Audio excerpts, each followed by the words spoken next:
Una-una, hindi mo nahuli si Pastor. Sumuko siya sa isap. Pangalawa, tanggi ka ng tanggi ngayon, amin ka ng amin. Tanggi ka ng tanggi sa interview mo, na kesyo wala kang alam sa nangyayari sa KOJC nung panahon ng ng mga na pinapunta niyo yung 6,000 pulis doon. Tapos ngayon, ano ka?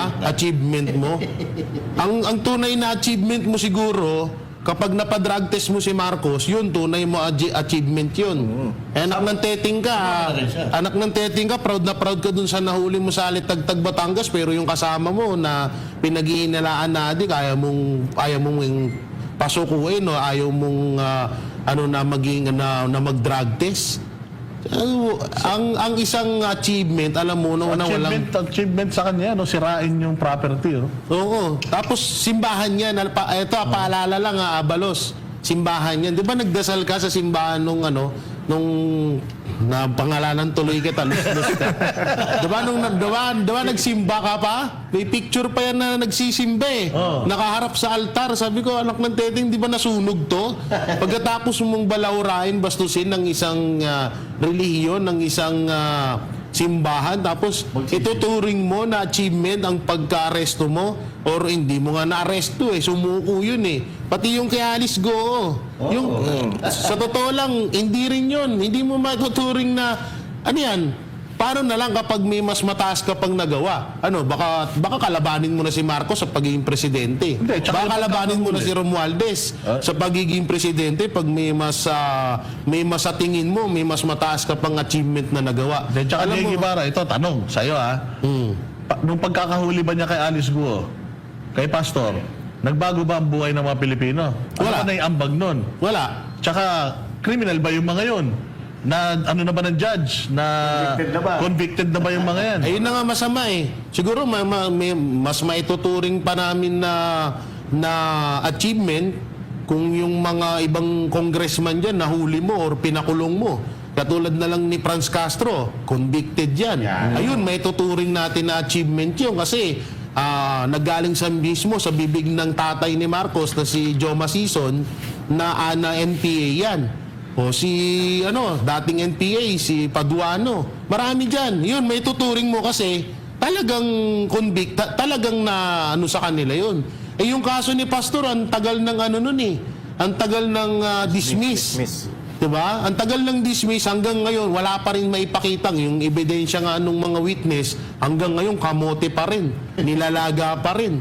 'Di ba? Hindi maluto-luto kasi nga wala naman kasi talaga yung kasong 'yun. Kaya alam mo, yung pagiging lus-lus mo, wag mong panatiliin yan dito sa Pilipinas. Mahirap yan, baka manghawa ka. Usong-uso yan, Partner J at mga partners. Congratulate natin si General Torres sa kanyang 3-star general. Uy, palakpakan! Imagine mo, palakpakan na. Another lus-lus. Pakagaling mo, Torre. Imagine Galing, grabe. Puro kabalbalan ng ginawa mo, tapos napopromote ka. Walang iya. Ikaw ang unang-una na pulis na gumawa niyan. Puro kabulastugan, pero na-promote. Alam mo, kaya ito masamang masamang pangitain ito para sa mga pulis. Kasi parang, di ba, nakita natin, yung PNP chief, parang dina-downplay yung paggamit ng droga.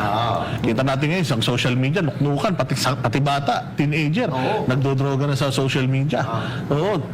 Mga vlogger ngayon, ang binablog, puro sa droga na. Dahil nga, sabi nila, hindi naman daw ng lahat ng nagdodroga addict, yung iba nag-overtime lang. Saan ka makakita ng ganyan? Tapos makikita mo talaga yung trend eh. Si Abalos, nagmamalaki, nahuli ko si Alice Guo. Wala pa namang si Alice Guo, wala pa naman siyang conviction. Nahuli ko si Pastor Kibuloy. Wala conviction. Ang dami-dami magandang ginawa sa bayan. Tapos eto, si General Marbil, dumaan sa tawag diyan, yung busway. Hindi ba? Tapos may kumalat na kailangan i-overshadow. Tapos eto na naman, si General Torre, matapos ang Kingdom of Jesus Christ, nanalasa na naman dyan sa airport, pinamigay si PRRD sa ibang bansa. Pinaliliwanag yung due process sa kanya, hindi niya iniintindi yung due process. Basta kailangan mo Basta sumakay. kailangan. Kailangan mo Siguro pumunta doon. ito, pag inutusan to ni BBM, si Torre lumundag sa sa building. Lundag. Oo, lulundag yung una muka. Oo, sa sobrang... Pero alam mo, bilib ako sa'yo kasi ginawa mo lahat para dyan sa ranggo mo. Kaya congratulations sa'yo. Alam kong pinaghirapan mo yan. Mantakin mo, kahit na alam mo lumabag ka sa batas, ginawa mo pa rin para lang sa promotion na yan. At dito, napakapangit na precedence ito na pinaparangalan yung Mga lumalabag sa batas. lumalabag sa batas nagsisinungaling. Nakita naman natin sa Senate inquiry kung paano nag-fumble yan, kung paano napatunayan ng taong bayan, napanood kung gaano kasinungaling itong mga to at hindi alam ang kanilang mga trabaho. Pero ipinromote. Ganyan ngayon sa Bagong Pilipinas. Partner J, RJ. Napansin ko lang, pag ang ginagawa mo ngayon ay puro kasablayan, mas napopromote ka pa. Pag gumagawa ka ng tama sa panahon na to, mas lalo kang lumulubog. Hindi natin alam kung anong saan nila kinukuha yung mga ganyang bagay. Hintayin natin, baka may gagawin na naman to si General Torre na maging 4-star siya. Yun. Baka meron pa. Oo. Huwag naman sana. Pero Ewan ko, pag kung 4-star paano ka na, PNP chief ka na nun. Oo. I'm sure. Ako, magpustahan tayo. Yun talaga target baka, niya. Eh. Pustahan tayo. Ngayon pa lang, kinukongratulate na kita, General Torres, sa iyong pagiging isang ganap na PNP PNP chief. chief. Isang star na lang yan away from your, yung pangarap na maging pinakamataas na posisyon at makapangyarihan sa Parang, polis. ito pala ang goal niya, no? Maging PNP chief. Hindi, lahat Yan, naman ng lahat polis. naman. Lahat naman. Kung ikaw sundalo, chief of staff. Lahat naman. Kung ikaw ay barangay chairman, barangay kagawad, presidente ng Pilipinas. Yan, oo. Lahat naman yun ang naintindihan naman natin. Kaya lang, kailangan makuha mo yun with flying colors. Kailangan naman, maganda yung way ng pagkuha. Sa mo, tama, hindi sa yung, tamang sa paraan. tamang paraan. Hindi yung parang... Hindi yung parang with flying colors, di ba? Oo. Ito nakuha niya yung 3-star na with flying airplane. Di ba?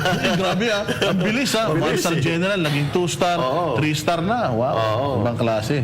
Sige, Master Judea. But anyway, no, ako naguguluhan na ako din sa Pilipinas no. Yung mga gumagawa nitong paglabag sa batas, sila pa yung napaparangalan, sila pa yung nabibigyan ng pansin. At ako at the same time, naaawa rin ako doon sa mga pulis na mga matitino. No? Yung mga kapulisan natin na alam ko ngayon, marami na sa kanila na nagagalit sa nangyayari sa ating bayan, pero hindi sila makapagsalita kasi nga dahil dito sa tinatawag nilang chain of command. Pero lingid sa kanilang kaalaman, dito sa mga pinuno, sa mga general, marami na po ang galit sa inyo na mga babawang ranggo, hindi lang makapagsalita dahil mahirap ang buhay ngayon, wala silang may papakain sa kanilang pamilya. Pero pag tinuloy-tuloy nyo po yan at mag-alsa ang taong bayan, alam nyo na kung sino ang mga kakampihan yan. Kasi eto, nakapansin ko, iba talaga ang nagagawa ng kapangyarihan sa isang tao. Kakainin mo lahat ng pride mo, kakainin mo lahat ng kahihiyan mo para masungkit mo lang ang inaasam-asam mong ito. Katulad nito, ni General Torre. Aba, naungusan pa niya yung mga naging NCRPO chief dati. Naungusan pa niya. At may isa pa dyan yung babae, yung Pahardo. Salita lang sa salita. Na-promote din ba kanina? Na-promote din yun. Oh, Hindi, from Colonel to General. Na-promote siya. Pero ngayon, hindi. Ay, Hindi naku, siya na-promote. kawawa ka naman. Oo, dapat Ikaw ang ma-promote din yan. isasakripisyo, yari ka. Dapat ma-promote din yan. Abangan din natin ang pagpo-promote yan. Pero, hindi star ang ipapromote sa kanya, two moles. nunal. Two moles. Dadagdagan ka ng dalawang nunal dito. para sa para akin, magmukha ng bigote. Pangarap naman niya. Hindi niya pangarap maging PNP chief. Magkaroon ng bigote. Palagay ko yun ang pangarap niya. sa ito lang, napakasimple lang ng aking pangungusap, ng aking panawagan. No? Kung ayaw nyo ng ganitong klaseng pamumuno, mag-isip po tayo ng mabuti. Pumili tayo ng matinong kandidato, yung hindi maglalagay sa alanganin sa mga Pilipino, yung hindi maglalagay ng mga masasamang loob ng mga uniformado pa man din diyan sa loob ng gobyerno. Yung hindi tayo pamumunuan ng mga demonyo, 'di ba? Kasi mahirap 'yun kung mga demonyo na namumuno sa atin, ano mararating natin? Saan tayo mapupunta? Sa impyerno? Ayoko doon. Ang pangarap ko, paraiso para sa Pilipinas. Lahat naman tayo nangangarap na ang Pilipinas ay maging paraiso na ligtas para namumuhay ang sambayan ng Pilipino at yung mga susunod na henerasyon. Jason, sundan mo tong sasabihin ko. Oo. Kasi parang di ba, 1-star general, brigadier general lang siya, Jay. Ginawa niya yung sa KOJC. Naging 2-star general siya, naging CIDG. Actually, colonel pa lang yan dati bago siya mag-ano. Coronel. Oh, Tapos Coronel. naging di ba, una niyang ginulo yung Davao. Davao, Nung oo. naging Region 11 siya, Naging- RD, Oo. naging di ba, One-star. gumulo Davao nun eh. Oo. Tapos pagkatapos nun, biglang KOJC, 2-star. Oo. CIDG yun. Oo. Yung kay PRD, ICC, 3-star. na. Oh, O pangarap maging PNP chief neto, Jay. So, isang paglabag sa batas pa gagawin. Ano kaya gagawin nito? Sino kaya susunod, Jay, na Para uli niya, mag-PNP Jay? chief to. si Marcos na. Siguro, baka si Baka Marcos ikaw na. si Marcos na. Baka ikaw na, hulihin niya. Baka- Ito, baka mag-best friend ano. kayong dalawa. Baka si ito, yung magkapatid na Remulla na yung Hulihin niya. Oo, hulihin niya Yun, para totoo maging... pa sila. O kaya baka Paligsahan nga yan. Kasi, eh. diba, Sinungaling sa kanilang top 2 eh. Kasi, diba, yung sinabi ni Marbil na ang mga nagdodroga daw ay hindi may tuturing na adik kasi baka ginagamit lang daw sa Naku, trabaho. baka si Marbil na. Oo, baka huliin niya yun dahil baka gamitin yun. Sabi niya, mas sinungaling sa akin doon, hindi pa pwede. Dapat ako Dapat lang na itong sinungaling. palitan. Dapat ko na itong palitan. Siya na ngayon, no? Pero ang galing ni Tory binasag mo ang Guinness Book of Record. Oy, Oo, kauna-hunahan yan. Na ano? Sa buong mundo Oo. na pinaka mabilis na ma-promote sa lahat ng ang kapulisan. bilis talaga, no? Kauna-unahan. Kung si Pangulong Kumbaga, Duterte, may hagdan eh. Sabi nga, ladderized system. Sa kanya, nag-elevator siya. Elevator? hindi siya nag-elevator. Ano? Nag-rocket. Mabagal pa elevator Mas mabilis pala ganun. Kasi kapag nag-open ka pa Iba nun, talaga. mag-aantay ka pa. Pag may pababa, may pataas Pag rocket. Hindi siya, nag-rocket. Puro pataas lang. Puro pataas Ito na yung, ang hirap lang dito, kagaya ng sinabi nga ni Master, na tsaka medyo nakakabastos ito Doon. sa mga ibang kapulisan. Kasi kung matatandaan nyo, katulad lang ni Marbil, hindi dapat yan si Marbil ang maging PNP chief. Kasi May dapat- mas mga karapat-dapat pang mga kapulisan na dapat man na piliin sa pagiging PNP chief. Pero inuna, na ipatapon pa eh. 'di ba? Yung iba na ipatapon pa. May kilala ako. At ito, yung ganitong gawain ni... Ikaw ba naman? Parang ano kasi to ang lumalabas dito is achievement din. Katulad ni Luslos, nung isang Luslos kanina. Achievement din eh.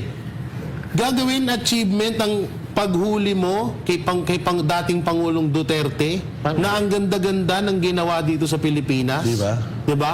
Na, ano yun? Porket isinuko nyo sa dayuhan at yung tao na yun, siguro ako, kung halimbawa, polis ako ngayon.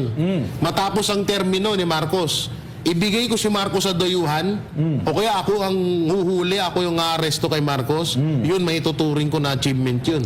Dahil wala naman talagang ginawang tama dito yan Pero kung kasi lumalabas nga talaga dito, achievement yung pagbigay, Paggawa ng pag-aresto, kasalanan. paggawa ng kasalanan ni Torre, lalong-lalo na yung ginawa niya kay Pangulong Duterte. So, nakakabastos lang ito sa ibang mga kapulisan natin na nagsusunog ng kilay, mag-aral, gumawa ng matino, yung iba nga namatay na, nagsakripisyo ng buhay nila para dyan sa ranggo na yan.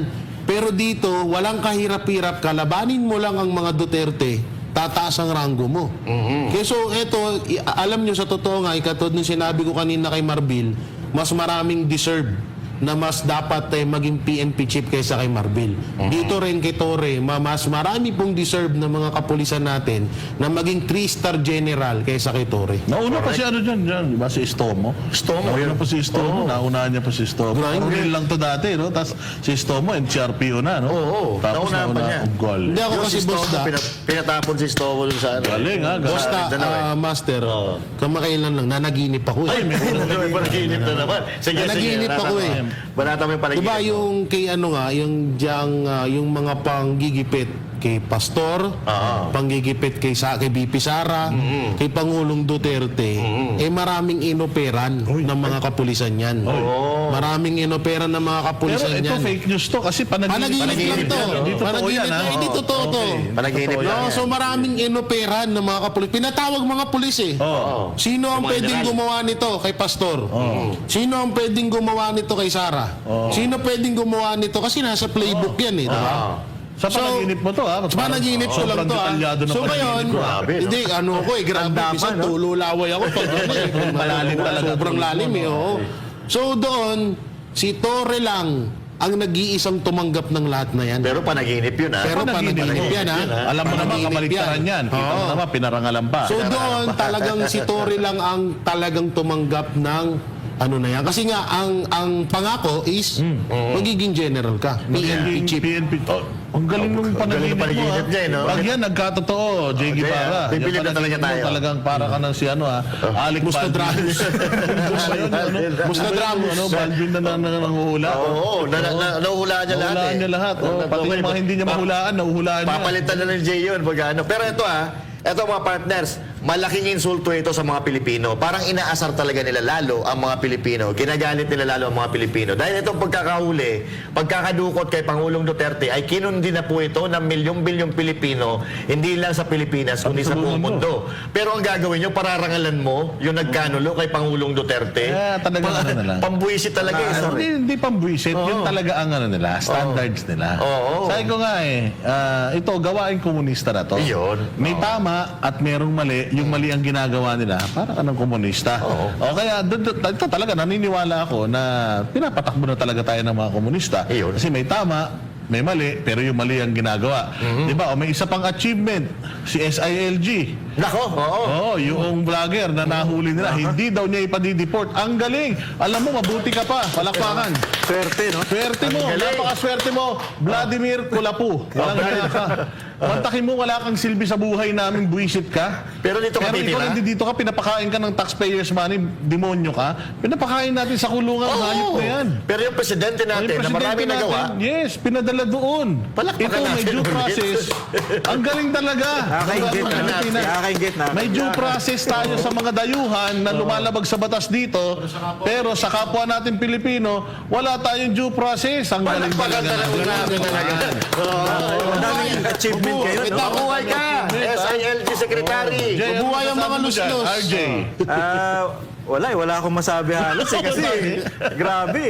Pero yun, tama nga naman. Yung Pilipino na dapat dito lilitisin, pinadala.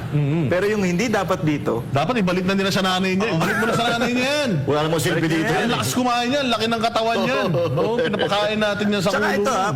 proud pa sila. Oo. Diba? Nakakaano doon. Ba't proud kayo sa ganyang mga bagay? Hindi kayo maging proud dun sa mga dapat nating gawin. Yung, halimbawa, imbis na si Pangulong Duterte, sinabi ko nga, dito dapat litisin, mas proud kayo na pinadala nyo doon sa ibang bansa.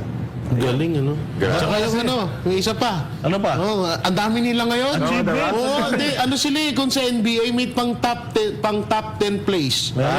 Kung diba sa NBA top 10 place. Sa kanila naman top 10 lies. Oh. Kasi yung congressman na nagpipiling babae. Banat niya kay Ma'am Mocha Uson. Ay, anak ng tokwa naman. Ikaw, Nakalimutan ko yun. Problema ng Pilipinas, yan pa naisip nyo, yung cookie ni Mocha, walang yan naman. Oh. ano pangalan nun, partner? Hindi ko alam. Hindi ko alam, Kasi eh. mo, mamaya ako pa madali dyan eh. Yung nagbabababaihan, hoy! Sa sobrang dami ng babae sa mundo, ikaw pa talaga nung nagkaroon ng hiya na magsalita niyan? Hindi nga siya kayo, babae. Oo. May lawit ka, hoy! Hindi ka babae! Hindi kayo ha, huwag ganun. Pero ito na lang, Kaya tayo nire-respeto ko. pinagkikitan eh. Nire-respeto ko Nagsabi namin. yan ha. Bukas pa naman. Nire-respeto ko namin ang lahat ng LGBT community Umayos sa na. bayan natin. Pero sana naman, ilugar nyo. Ito pa, unang-una, ang dami hong mga politiko na namumudmud ng pera, nagbibigay ng ayuda, pero hindi nyo sinisita. At puro pa nga, bakit? Si Paduano, puro din kabastusan ng sinasabi doon sa kanyang pangangampanya, hindi nyo sinita kasi kasama Totoo nyo. ba? Kasi kasama nyo ngayon. Sure, idol ko yun eh. Pero- Idol mo? Idol ko yun. Idol mo ba si Ako, Paduano? lahat yan, mga Malapit. congressman. Pero ito, Malapit sa puso ko lahat ng mga yan. Hindi ata alam nitong congressman na to na nagpapanggap na congresswoman na yung salitang cookie ni Mocha is marami nang natulungan yan. Yes. Wala ka pa dyan sa posisyon mo. Baka nga kahit congressman ka na ngayon, baka hindi mo na yung natulungan yan, hindi mo ba alam, ginamit yan sa isang charity. Yes. Yung Fundraising. Mocha uso na yan. Fundraising. Fundraising. Kaya tapos ngayon sisitay mo parang pangit yung pangit yung simbolo nung yung salitang kukin mo ka, mas pangit ang simbolo mo. Kung ikaw nga hindi mo matuklasan kung anong pagkatao mo hanggang ngayon eh. Grabe ka naman. Easy! Sorry naman, masyado mong inaaway. Tapos sasabihin nyo, inaano yung mga gender, gano'n. Umayos Umayos kayo. Huwag kayong makikisaw-saw sa usapan na hindi naman kayo Ang hilig nyo mag-call out. Ang hilig nyo mag-call out. Pag kinall out din kayo, Galit kayo, papatawag nyo dyan sa ano ba naman yan. Okay lang yan, mag-call outan tayo. Basta call outan lang. Walang tayo sa content content. Walang content. Panaginipan ko na naman yan. Anong panaginip tayo yan? dyan. Parang ang sa panaginip ko, kasi nga, etong si Chihuahua, dyan sa Maynila, kasi sa Maynila tumatakbo si Mamoka Uson eh. natalo So na. doon sa panaginip ko, parang naghahanap ng kakampi si Chihuahua or si Joel Chua, kasi nga laglag na nga dyan sa Maynila, kasi dating pinaangat lang yan ni Mayor Isko, na ngayon eh nagbibida-bida na. Gusto ng parang nagkaroon na ng sungay, so kailangan ng tapyasin yun. So doon sa panaginip ko, parang naghanap ng kakampi. Uy, anuhin mo naman, bakapan nyo naman ako, kawawa naman ako. Nangangampanya ako, lahat ng makasalubong ko, Isko ang sinisigaw.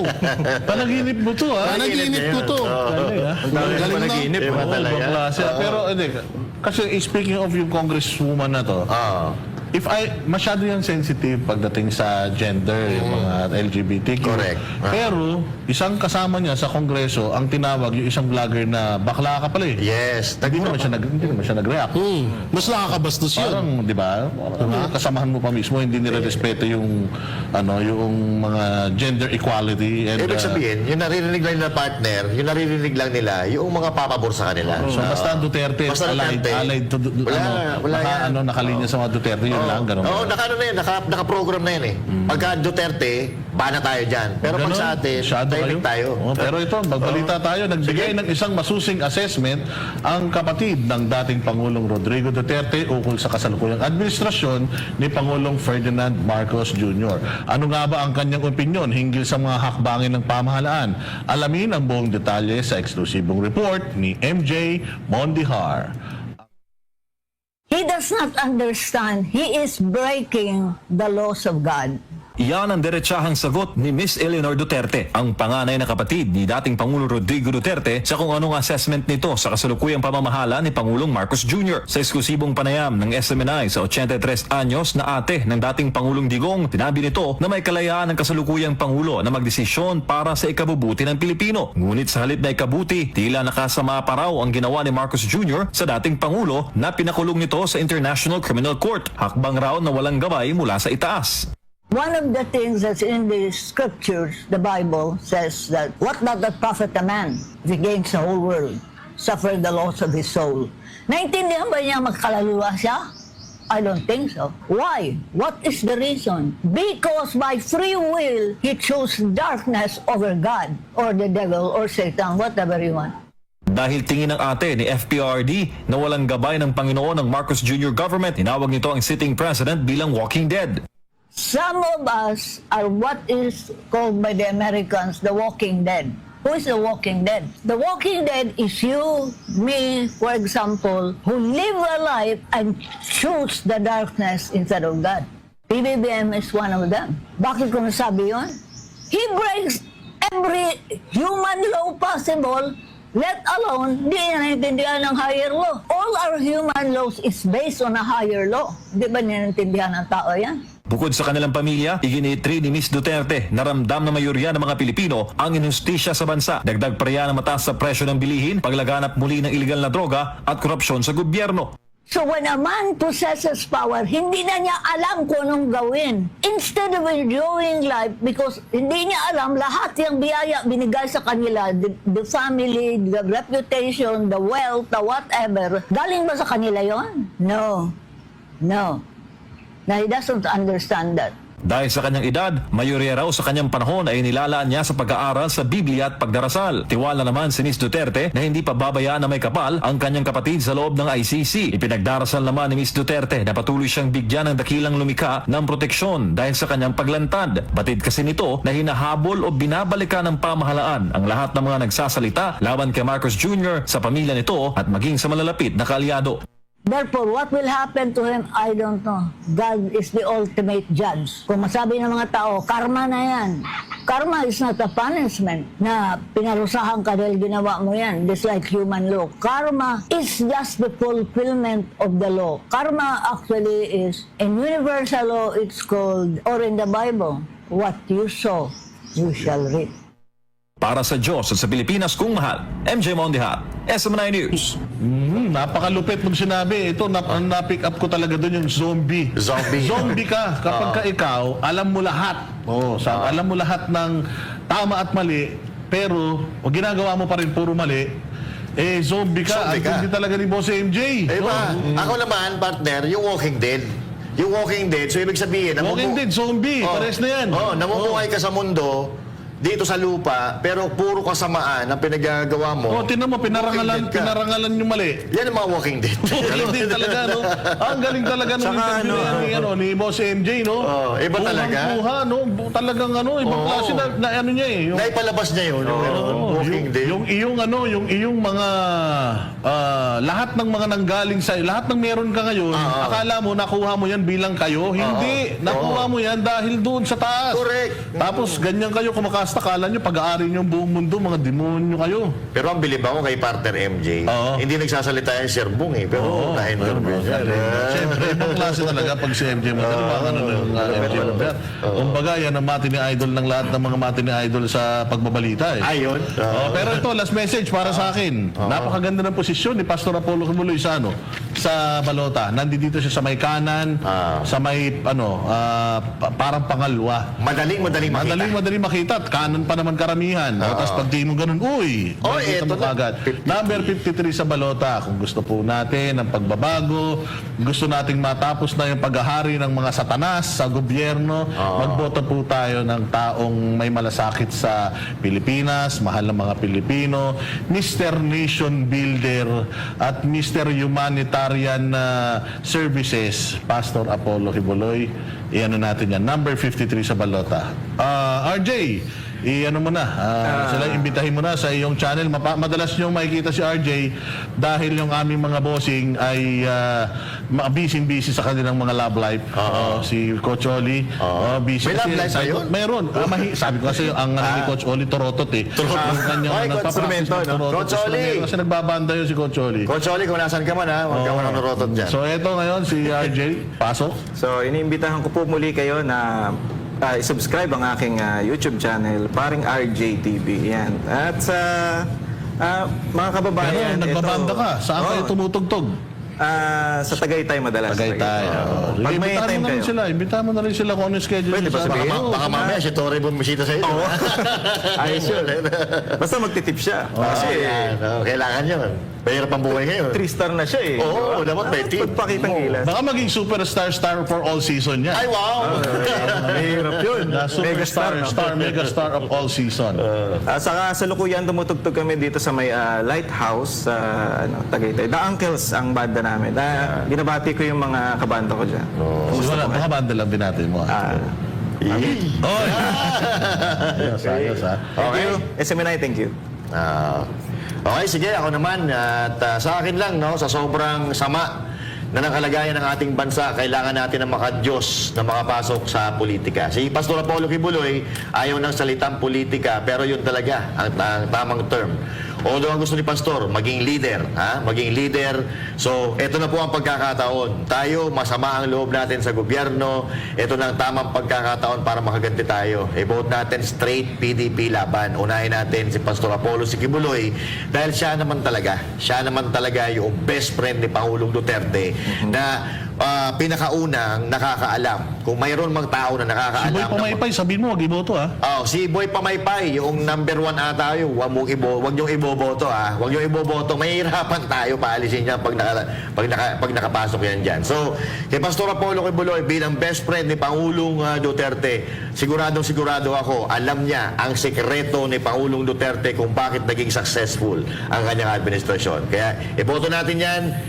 Number 53 sa Balota. At syempre, huwag din natin kalimutan. Isama natin yung siyampa na PDP laban para mas marami, mas masaya, mas malaki ang pag-asa natin may panalo ang bawat laban. Partner J. Yun, no? At speaking of Walking Dead, kung si Marcos Jr. ang may tuturing na Walking Dead, dahil isa siyang buhay na patay na wala nang pakialam sa kanya yung mga Pilipino, may tuturing naman nating walking angel itong si Pastor Apollo C. iba talaga. Baka J. Guevara to. J. Guevara yan. Siyempre, tuturing nating walking angel. Yeah. At siyempre, kasama niya ang kanyang kaniyang mga kasamahan na maituturing na mga anghel din ang Duterte senatorial candidate